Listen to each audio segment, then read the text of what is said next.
the city of Parañaque, Councilor Rico Goles. Thank you so much. Una-una, I would like to greet the leadership of Phase 8 Homeowners Association Incorporated ng Marcelo Green Village, ang ating Presidente, Nida Autor. Thank you for the very nice words.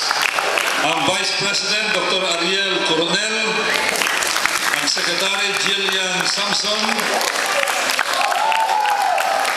Treasurer, Alan Colico, MC natin, Security Officer, ito tumutulong sa akin sa pag-coordinate ng mga projects ko sa Barangay Marcelo Green, Ding Soriano,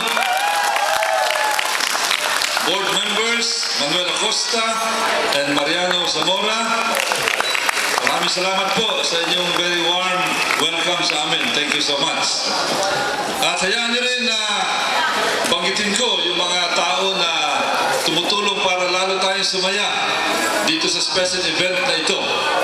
Una, ang Tribong Kambal. Ito yung mga nagtatambol kanina, mga ati-atihan group mula sa Barangay San Antonio, grupo ni Kagawad Ray Cirojano. Palakpakan natin yung Tribong Kambal.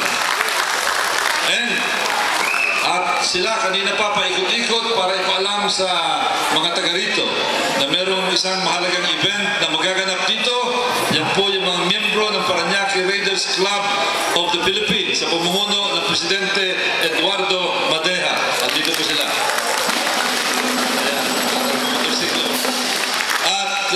Siyempre, nagpakitang gilas na ang pinagmamalaki ng District 2, ang Drum and Lyre Band ng Dr. Arcadio Santos National High School. Dahil po, kilala sa maraming lugar sa Parañaque sapagkat parati silang naiimbita. At nandito din, mula naman sa District 1. Of course, kahit ang District 1 sila, ang mga nag-aaral doon, galing sa District 2 and District 1, ang Parañaque National High School Drum and Lyre. Palakpakan natin.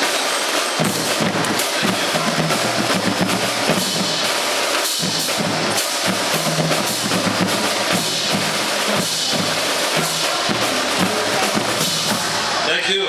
At ito naman, batang-bata, sapagkat elementary pa lamang sila. Pero nagpapakita na ng napakagandang talento ang Drum and Lyre ng Baclaran Elementary School Central.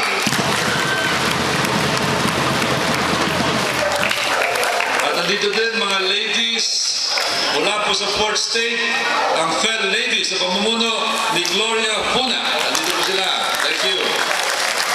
At siyempre nandito din ang staff ng Congressional District Office na tumutulong sa pag-monitor at pamamahala ng ating mga proyekto. Nandito sila sa pamumuno ni George Grady at ni Bill Bargo. Thank you. Thank you po. Maraming salamat.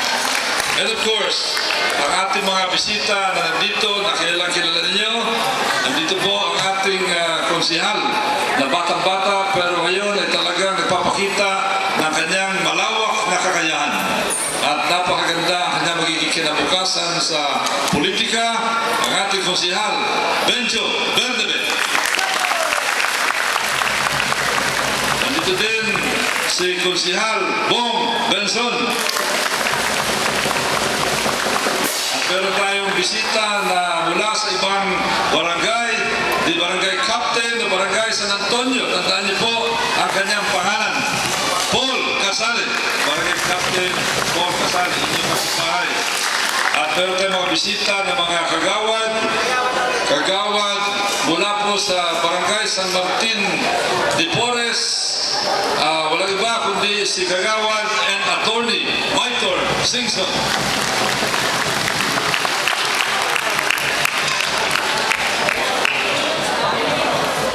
Mula naman sa barangay Don Bosco, kilala niyo ang kanyang apelido, Kagawad Jackie Bustamante.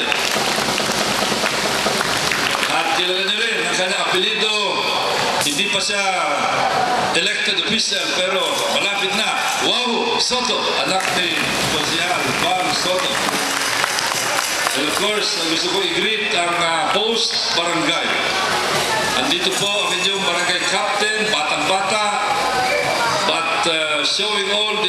Evangelism and Leadership, Barangay Captain Chris Aguilar.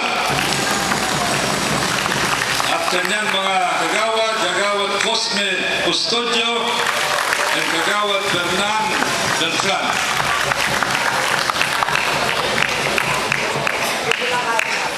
Nandito din ang Presidente ng Federation of Homeowners, Vic Barros. Thank you, Vic. At marami pang iba na nandito. Pasensya na kung hindi ko mabanggit.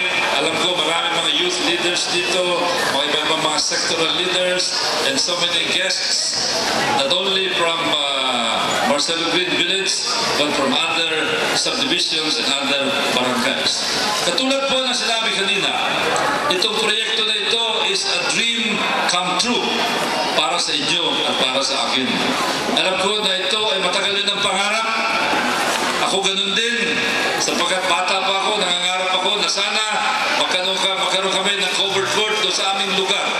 Pero hindi kami pinalat, kaya hanggang tingin na lang kami. Kaya sinabi ko, pag ako'y mabigyan ng pagkakataon, I will try my very best para makatulong sa pagpapatupad ng pangarap ng marami na magkaroon ng itong klaseng istruktura. At ako'y natutuwa na sa pamamagitan nyo, itong pangarap ko ay nagkakaroon ng katuparan. Alay po sa inyo ni Congressman Roy Magones. Gusto ko pong magpasalamat sa iba't ibang grupo sapagkat itong proyekto na ito ay hindi maaaring magkaroon ng katuparan nang hindi binibigyan ng suporta ng maraming at ilang sektor na napakalaga. Una, I would like to thank before you all the help and cooperation being given to me in the implementation of my many projects by no other than our good Mayor, Mayor June Bernabe. Ito po mga proyekto na ito, di ba pa, ay talagang binibigyan niya ng suporta, and it is so heartwarming to get that kind of support from a good friend, Mayor June Bernabe. Pangalawa, siyempre, yung sektor ng barangay. Alam niyo, mahirap gumawa ng ganitong mga proyekto pag hindi sinusuportahan din ng barangay. And before you, gusto ko sabihin, nandito po sa barangay Marcelo Green, whether it is a project like this, whether it is a street concreting project o anumang mga proyekto, napakadali pong gumawa ng proyekto sa inyong barangay. And I thank the leadership of the barangay under the leadership of Barangay Captain Chris Aguilar, 10 ng kanyang mga kagawad. Maraming salamat sa iyo, Chris. And of course, siyempre, yung namamahay dito, napaka-importante ng kanilang papel sapagkat sila ang nakabantay dito araw-araw. Kayo, ng mga homeowners. Parati ko sinasabi sa mga homeowners, si Congressman Goles, pwedeng linggo-linggo, mamasal dito, and that was exactly what I did para i-monitor itong proyekto ito. Yung mga barangay, pwede rin, pero paminsan-minsan. But it is the Homeowners Association and the homeowners in general who are able to monitor a project of this nature on a daily basis. At pag merong mga pagkukulang, sila agad na nagbibigay ng feedback kay Congressman Goles at iba pa. And before you, I would like to thank the leadership of Phase 8 under, of course, Nida Autor. Maraming salamat sa iyo, Nida. Maraming salamat sa lahat ng inyong pamunuan. Alam niyo, itong proyekto na ito, ang number 53. Although yung pinakahuling, isa pang na-inaugurate namin, number 55 na. Ang ibig sabihin, ganyan karami ang mga proyekto ni Congressman Goles pagdating sa mga covered courts o Coliseum. Katulad ng sinabi ni Konsihal Rico Goles, pinakamarami. Hindi lamang po sa Metro Manila, kundi pinakamarami sa buong Pilipinas. Ito mga covered courts na ito. At hindi lang ito. Habang ako'y nagsasalita, meron pa po mga ilang mga Coliseums that are now already completed but not yet inaugurated. Andyan ang BF Heba sa BF Homes. Andyan ang sa 1618 sa Barangay Don Bosco. Andyan po ang San Valley High School sa San Valley. And of course, the Moonwalk High School sa Moonwalk. Pero merong ongoing projects. And some of them are here in Barangay Marcelo Green. South Green Park, doon po sa Severina. dito. Malapit na matapos yan dito sa barangay Marcelo Green. Annex 37 sa Don Bosco. Scienceville sa Don Bosco. Hawaii Circle sa Don Bosco. Don Aguido Bernabe sa San Antonio. Area 7 Port State sa San Antonio. And New South Homes sa BF Homes, Parañaque. All in all, ito pong hindi pa ang ginagawa pa lamang at malapit nang matapos, ilang linggo lamang matatapos na 8 na proyekto. So idagdag yan, 55 plus 8, simpleng number, 63 na po matatapos, mga ilang linggo na lamang ang darating. Pero meron akong request na. Hindi ko na mabilang ang request, but I know na ang total dito about 8 na dagdag pang mga Coliseum. 8 na dagdag pang mga Coliseum. At meron pang dagdag na pinadala ko sa ating Secretary of Public Works, siguro mga 4-5 yun na Coliseum pa. Kaya makikita nyo, bago matapos itong taong ito, definitely we are going to break the number 70 sa bilang ng mga Coliseum. Kaya parami ng parami ng parami. Kaya po gusto ko sabihin na itong 2nd District ay kinaiingitan na po ng maraming distrito, maraming syudad at maraming probinsya. In fact, binibisita na tayo ng mga ibang congressmen, mga ibang governors, at ibang city mayor para tingnan yung struktura na ito sapagkat ito'y nakarating na sa kanila. Some of you may be wondering, ano ba ang material na ginamit dito? Ang tawag po rito, polycarbonate roofing. The first time, according to the Department of Public Works, that it was used in a project of this nature. Kasi noong una, metallic ang mga ginagamit na bubong. But dito po sa 2nd District ng Parañaque, ito ay inuna natin, and it is no less than the Department of Public Works who said that this is the first time na ginamit ito. Kaya gusto ko ipalam sa inyo, may nag-advise sa akin, pwede ko raw ito ipapatent doon sa Intellectual Property Office. In fact, I am going to have this patented already. Ang nag-inspire sa akin dito, marami siguro sa inyo nakarating na, doon sa Disneyland. Meron lugar sa Disneyland, ganito ang roofing, at malapit lang dito yung Ayala Town Center. Ganon din ang roofing. So makikita nyo, ang bubong na ginamit natin dito sa inyong proyektong ito ay bubong na katulad din ang ginamit sa Disneyland at sa Ayala Town Center.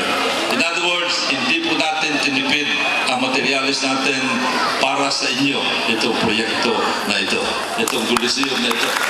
And I do hope, and of course, it is not just a hope, I am very sure na itong proyekto ito ay pakikinabangan ng lahat ng henerasyon. Yung pinaka-senior dito sa lugar na ito at pinaka-junior sa lugar na ito. Hindi po namimili ito because I've seen this already.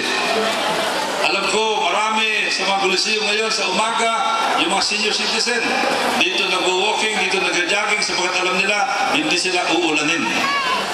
Yung mga bata, naglalaro ng basketball, naglalaro ng volleyball and other games. Pwede ang spiritual activities dito, pwede ang ballroom dancing, pwede ang dibu. In fact, mamaya, magpupunta ko sa isang dibu. Doon sa barangay Moonwalk, ang dibu ay gaganapin sa isa sa mga Coliseum na pinagawa natin. Pwede sa sosyalan at pwede sa maraming bagay. Ang hinihiling ko na lamang sa inyo, and I know that I don't need to do this because I'm very confident in the kind of responsible leadership that you have, not only in this subdivision and this Phase 8, but in the entire barangay. Alam ko, naalagaan niyo ito upang sa ganun, maraming henerasyon ang makikinabang dito. So sa muli po, sa inyong lahat, ako nagpapasalamat sa pagkakataong binigay niyo sa akin upang sa ganun, yung taxes na ibinigay niyo sa gobyerno ay maibalik ko sa pamamagitan ng itong klaseng mga proyekto. Idadagdag ko lang po, hindi lang Coliseum, mga proyekto ni Congressman Goles. Mula nung ako'y makabalik noong 2004, tuloy-tuloy ang ating pagsisimento ng mga kalye at pinabilang ko ito, ang mga kalye ng pagsisimento ni Congressman Goles, umabot na ng 110 na mga kalye road completing projects at dadagdagan pa yan. Meron tayong creek desilting and riprapping projects din at mula nung ako'y makabalik bilang congressman ng 2nd District ng Parañaque, ang total number 31 na mga riprapping projects na ang ating natapos. Pagdating naman sa mga school buildings, kanina nabanggit ito, gusto ko rin sabihin na mula nung ako'y makabalik, mula noong 2004, 32 school buildings na ang natapos ni Congressman Goles at ito ay tuloy-tuloy pa. Kaya sa inyo po, siyempre marami pa iba, PGH, mga libreng palibing, scholarship, TESTA, etc. etc. So, tuloy-tuloy po ang project natin. And finally, siyempre baka magtanong kayo, kumusta naman ang legislative program mo, Congressman? Gusto ko sabihin na meron po tayong tatlong panukalang batas, 3 bills that were selected by the President as among those 23 bills that he identified as part of his priority legislative program. Isipin nyo, ang dami, libo-libo ang mga bills na pinafile sa Kongreso, pumili siya ng 23, tatlo sa 23 na yan ay authored by your congressman here in the 2nd District of Parañaque. And of course, katulad din ng utos sa akin, I have continued to be your spokesman and your voice in Congress by participating in all kinds of debates, especially on major national issues. And finally po, gusto ko i-report sa inyo na mula nung ako'y inyong ginawang congressman noong 1992 hanggang ngayon, wala pa rin absent sa sesyon sa Kamara ng Representantes ang inyong congressman. Maraming salamat. Magandang gabi sa inyo lahat. Thank you so much. Thank you so much. Dali po, Congressman, bibigyan po namin kayo ng pangalan. Yung po President Board, tayo.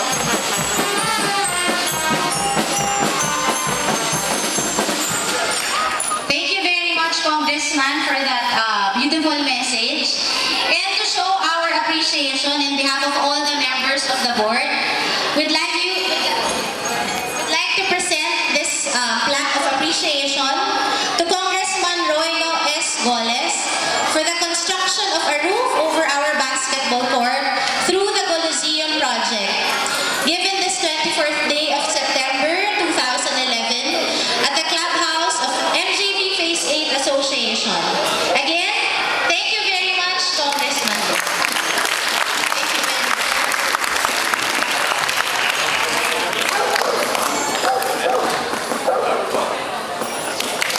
Let us give Congressman Goles and the board and all the government officials present here tonight a warm applause.